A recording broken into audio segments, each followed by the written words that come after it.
Nicola Sturgeon has been warned that Boris Johnson and the Conservative Party can change the narrative in Scotland ahead of the Scottish parliamentary elections. The leader of the Scottish Conservative Party, Douglas Ross, told the Centre for Policy Studies that disinterest in the Union from the rest of the UK is one of the worst things for their fight against the SNP.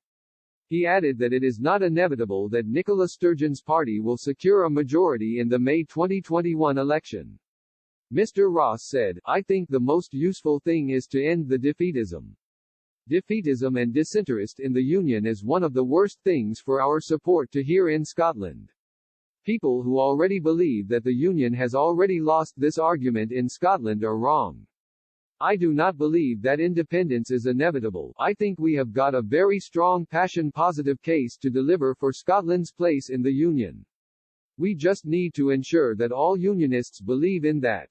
That all Unionists get behind that. It is a more positive message that we can take to people in Scotland." He added, "Scotland has got a lot to offer. The UK has got a lot to offer Scotland as well. This constant talk that it is inevitable and that the SNP will win a majority, no, it is not. We have shown in the past that it is not inevitable because of the way the SNP lost their majority as a result of the Scottish Conservatives. Independence is not inevitable either, and we have just got to change that narrative."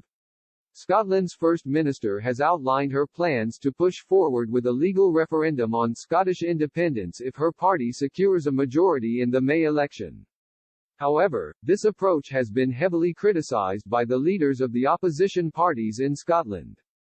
Mr. Ross said, "Most Scots will wonder why time, energy and resources are going into pursuing an illegal referendum when we are facing far bigger challenges as a country right now than the Constitution."